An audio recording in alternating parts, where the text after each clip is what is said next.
Hai gengs, welcome to Forbia di Cahaya. Cerita horor yuk. Semuanya kenalin, aku Forbia dan di channel ini aku ada bahas cerita horor dan juga cerita horor doang deng untuk sekarang. Anyway, langsung aja ya ke ceritanya. Biar nggak usah basa-basi, kalau kalian pengen kenal sama aku, lihat aja video-video aku yang sebelumnya, meskipun mungkin kayak masih immature. Tapi ya, you can get a grasp of what I'm doing here. Anyway, cerita kali ini tuh datang masih dari negara luar ya. Ini either Malaysia atau nggak Singapura. Dari teman kita yang namanya Patrick. Jadi si Patrick ya, kita pakai logat Sunda kita dulu. Jadi si Patrick ini waktu sharing cerita ini dia itu umurnya udah 23 tahun. Tapi yang dia alami ini dialami saat dia berusia 13 tahun. Nah, jadi sebenarnya there's nothing wrong with Patrick. So Inggris banget. Anyway. Si Patrick ini pada suatu hari ini saat dia kongkow ya, saat namanya juga anak 13 tahun kan main sana main sini gitu ya, eksplorasi dan lain-lain. There's nothing wrong with Patrick, cuma masalahnya adalah dia itu suka sakit apa nih namanya, sakit pundak. Ini sama sih kayak pundak aku juga, kayak keras banget gitu loh, atasnya pundaknya keras banget gitu, kayak masuk angin aja, keras ini aja, aduh enak banget. Jadi pijet ya, itulah dia tuh merasa kok nggak enak, pegel-pegel ya, kayak tegang banget gitu. Nah mungkin berhubung ini di luar negeri, jadi si Patrick tuh nggak kenal sama yang namanya kerokan atau tolak angin, dan dia cuma memikirkan hal ini terjadi karena badan dia mungkin gede. Jadi mungkin karena badan aku besar, makanya aku badannya lebih berat dan lebih kaku. Dia mikir kayak gitu guys. Ya udah, dia menjalani hari-harinya seperti biasa lah, dengan lama-lama sakit gitu karena tidak ditanggulangi. Dia pun udah cerita ke mamahnya, mamahnya bilang ya keras sih, tapi ya harusnya nggak kenapa-napa gitu, wajar-wajar aja mungkin ya, kalau di luar negeri mungkin ya nggak kenal yang namanya masuk angin or whatsoever, ya mungkin wajar. Sampai suatu saat lama-kelamaan nih, saking dia kakunya nih di leher, di pundak dia ngerasa kayak lagi bawa 2 karung beras gitu, jadi bikin dia tuh rada begini gitu, kayak enak. Dan kadang dia merasa kayak somehow ya, tiba-tiba tangannya dia itu suka gini-gini gitu, tanpa dia tuh gerakin sendiri. Dia rasa sih itu dia gak gerakin ya, cuman dia rasa kok gerak-gerak terus gitu tangannya, sehingga dia mikir, ada yang salah nih sama badan saya, kenapa badan saya gerak sendiri gitu loh, padahal saya nggak menghendaki hal itu buat terjadi. Nah, karena hal ini terus terjadi, tentunya membuat kesehariannya si Patrick ini jadi rada terganggu lah ya. Misalkan dia mau ngapain kan tiba-tiba gini gitu, mau ngapain tiba-tiba gini lagi gitu. Nah akhirnya dibawalah si Patrick ini ke dokter. Setelah dia dibawa ke dokter, dianalisa, di MRI, kayak dicek pokoknya semuanya, Patrick ini didiagnosa mengalami penyakit frontal lobe epilepsy, frontal lobe seizure.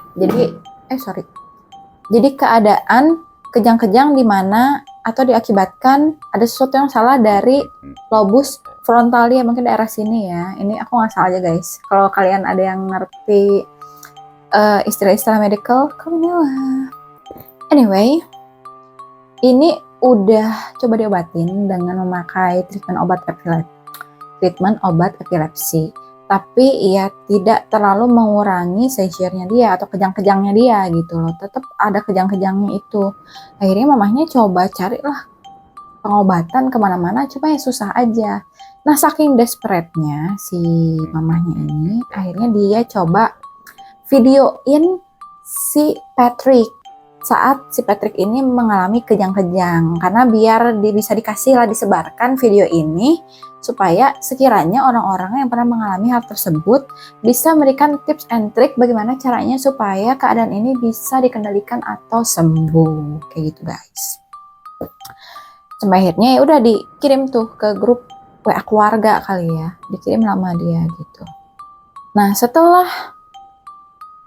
video tersebut sudah di-share ke grup keluarga, si salah satu bibinya si Patrick ini bilang ke emaknya si Patrick, bilang ke mamanya Patrick tuh kayak gini, ses gitu, kita ketemuan deh, kita ketemuan dulu katanya gitu.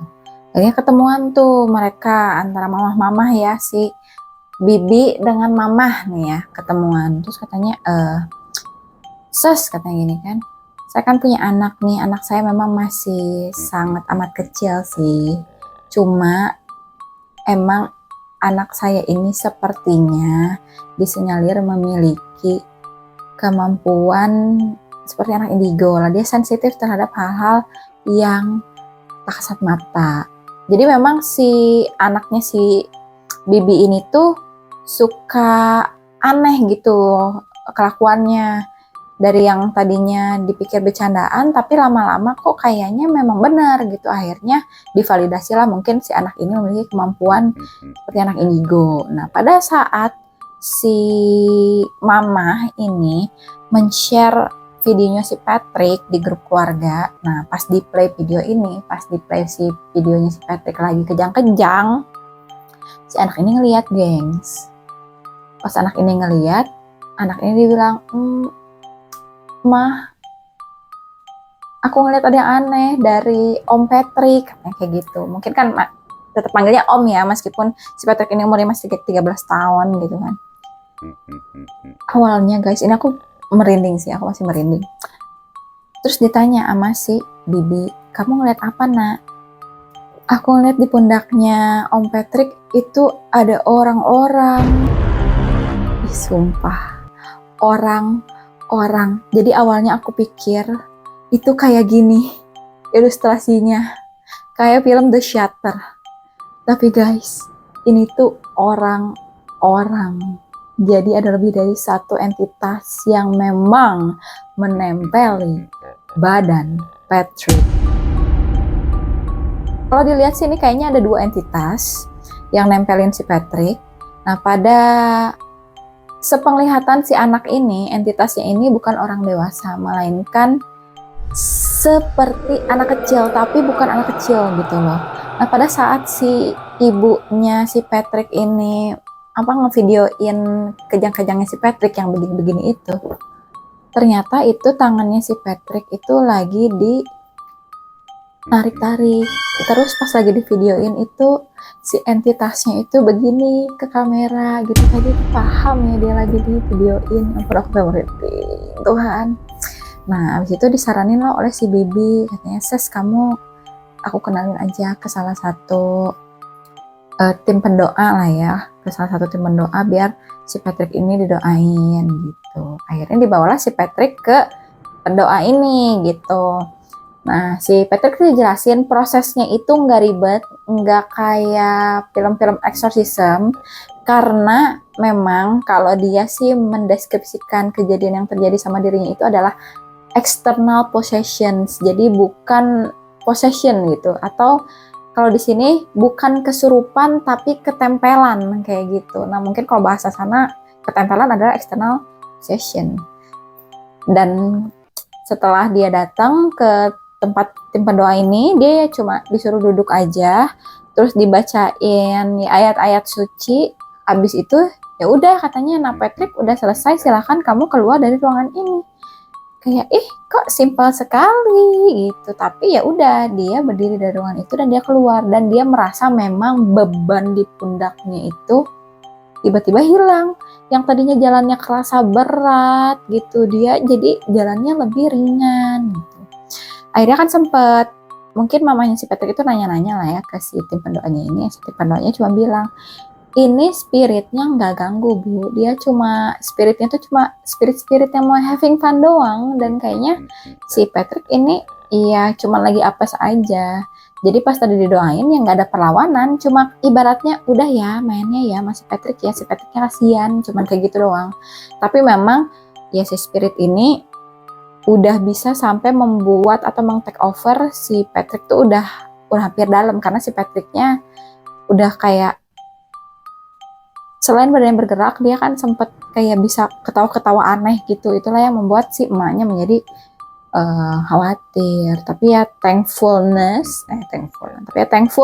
buat si anaknya si Bibi ini atau keponakan kali ya, ponakannya si Patrick, kayaknya si Patrick bisa terbebas dari ini. Karena kalau memang ini terus-terusan terjadi, kasihan banget sih pasti si Patrick. Selain dia akan seizure terus ya, kejang-kejang, dia mulai meracau, bersuara-bersuara aneh, makanya si Patrick tuh bilang kalau si anak ini tuh sebenarnya udah nyelamatin dirinya kayak gitu guys. Nah cerita ini kadang si Patrick itu suka bagiin kayak ke teman-temannya nih, kayak jadi hantu tipe cerita hantu versi lo apa lah, si Patrick ini suka ceritain. Jadi ceritanya tersebar dari mulut ke mulut ke mulut ke mulut sampai akhirnya dia sharing ke media kayak gitu. Ya, sekian itu aja cerita dari Patrick. Gimana sih ya guys, aku tuh pernah ngalamin suatu hal yang kayak si Patrick punya. Jadi memang aku ada satu masa di mana aku terus-terusan nontonin podcast horor dimanapun, kayak aku lagi nyetir kemana, mau itu malam-malam, mau itu subuh-subuh, aku selalu dengerin podcast horor dan itu terus terang membuat pundak aku berat. Cuman aku pun sempat berpikir bahwa ini karena kecapean aja gitu loh. Tapi pas aku pergi ke salah satu tempat pijat, jadi ini tempat pijatnya tuh kayak salon ya, salon. Jadi sambil dikerimbat sambil dipijetin, ada satu mbok, dia ngerasa aku dari sini nih, dari belakang leher sampai bawah sini tuh kaku banget, akhirnya dia pijetin. Nah pada saat dia pijetin, dia sendawa juga, uh, terus dia bilang, aduh ini habis dari mana kok banyak banget yang numpang, katanya gitu. Cuman kan kayak percaya gak percaya, tapi memang iya aku suka ngalamin hal kayak gitu sih.